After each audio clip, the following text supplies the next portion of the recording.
I'm a loan officer and I still rent. Jesus Christ. And I used to feel so bad about it, especially because there's so much shame around the renting versus buying conversation, especially to be somebody who is a loan officer, right? I help people get mortgages and get into a home. And so for a longest time, I felt like a fraud.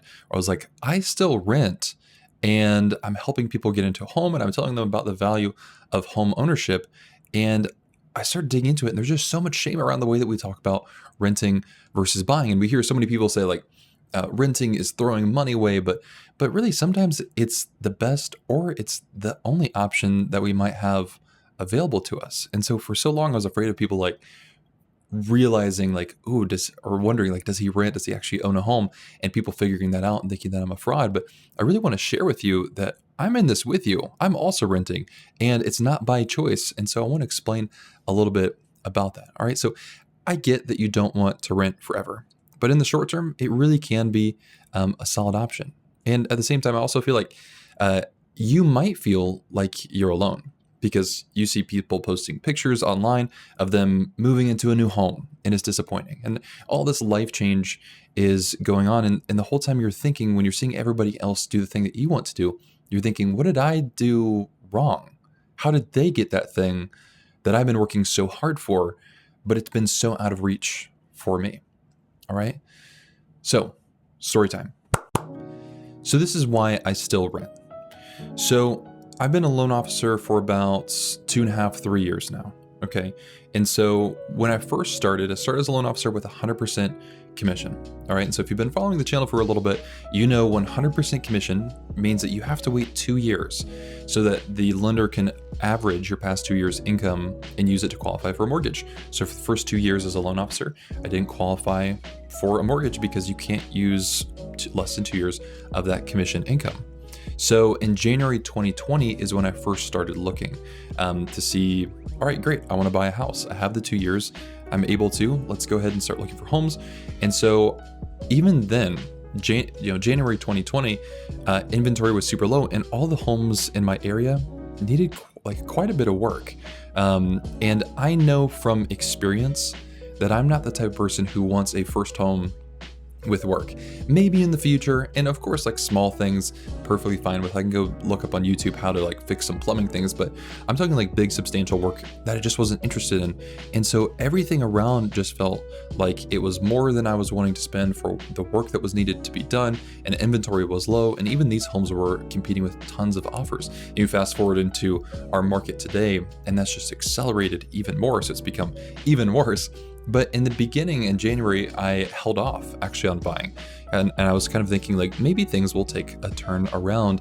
And of course, that didn't happen. And so then in June of 2020, I became self-employed. So I switched from being W-2 commission to 1099. And so again, if you follow this channel, that starts the whole clock all over again. So an additional 2 years. So I had this very short period of time when I was actually able to qualify for a mortgage, and then I became self-employed. And so now I need to wait another 2 years to be able to qualify for a mortgage. And so I think it's just helpful to realize like, I'm also with you. I can't qualify for a mortgage right now, and I'm a loan officer. And so initially, again, I felt like some shame around that of thinking, man, I don't want people to know about this because that feels wrong. But then I started realizing like, I think this is actually helpful to share because so many people are in this place where they can't qualify for a home. And I think that our rent versus buy conversation that we hear often includes a lot of shame. It almost includes the assumption that you're renting by choice and somebody's trying to convince you to stop renting. When a lot of the time, you're renting probably because you have to. There are things that are happening in your life that are preventing you from buying a home. And I just want you to know that that's perfectly okay. All right, so we can end the story here. So my big frustration is obviously like I had that gap of time when I could have bought a home, but even then, I don't think it would have been right for me to purchase at that moment, just based on what I saw. I knew it was going to be a lot of work. I mean, houses that I were looking at had like foundational issues, and there just wasn't a lot available that I was interested in, especially as a single person. You know, it's difficult to find something that's kind of exactly within what you're looking for, because I don't want to go buy a 3-bedroom house. I definitely don't need 3 bedrooms. as a single guy. So that was a frustration there as well. And then also the frustration that I have with renting right now is like I pay more in rent monthly than if I would have bought a home. Not to mention, the rent doesn't store up any sort of equity or appreciation like a home would as well. And I would also love to have I'd love to have a yard, have bonfires, and have the ability to have friends over and grill out and things like that. And so I'm kind of in this place where I'm recognizing you know what, there's really nothing I can do, and I'm gonna have to be renting for at this point at least another year or two to be able to get that full 2 years of self-employment to be able to qualify for a mortgage. And so I think a lot of people are in that space, and you might be in that space too of, I can't qualify for a mortgage right now. And I don't want you to feel shamed by renting. Sometimes you just have to take the frustration and rest in it and be like, you know what, this is frustrating. I really wish I could qualify for a mortgage, but these things happened and I can't right now. So instead, I'm going to say, how can I still find joy and happiness in what I'm doing right now? Not be shamed by the buy versus rent thing, because for you right now, it's probably not necessarily like a choice. You're not just saying no, but I want to rent. So, I would ask yourself that question. Why are you renting? Is that something that is for you an option, or is it a necessity at this point? Is it something that you have to do? And look, I know that you don't want to be renting long term. And honestly, you're probably really over this whole home buying thing. You're probably tired of mortgages. You're tired of how do I qualify? Do I not qualify? You're tired of the stress of figuring out what's next and what's going on in the market and staying up to date on all these changes. It's just so exhausting.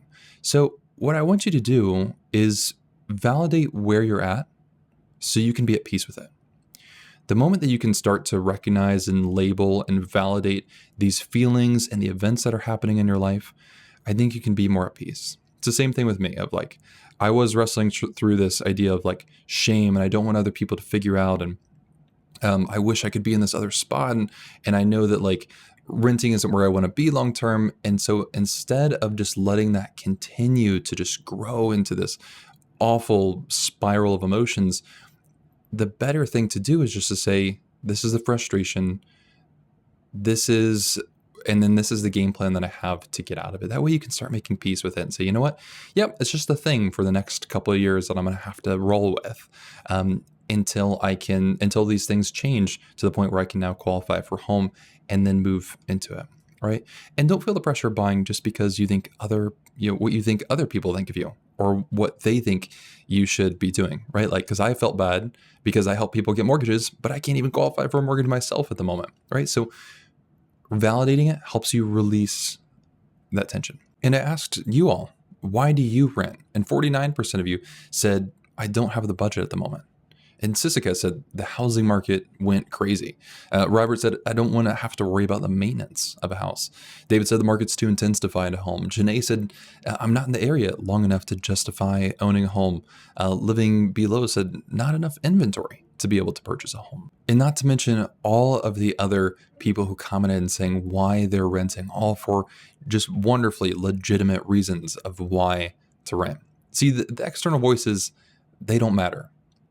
Your guide, the steps that you follow is going to be based on the experience that you have and what's best for you moving forward. And renting has its pros and cons. It's not all this bad thing that we're trying to get out of, right?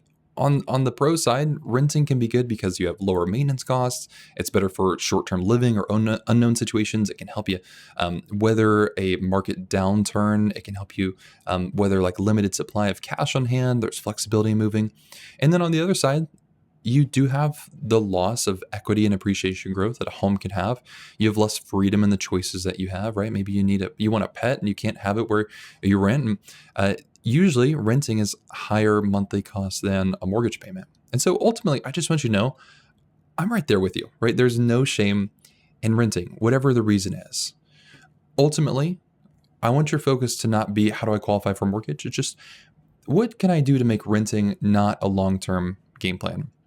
Because none of us, for the most part, want to be renting for a super long time. But there are things or obstacles in the way. And instead of just becoming frustrated and jaded, what we can do is we can validate the feeling, say, you know what, this is what's keeping me from it. And I'm going to create a game plan so that in 2 years, 3 years, 5 years, whatever that looks like for you, you can qualify and get into a home that you love and then be done with this frustration shame cycle that keeps spiraling over and over again.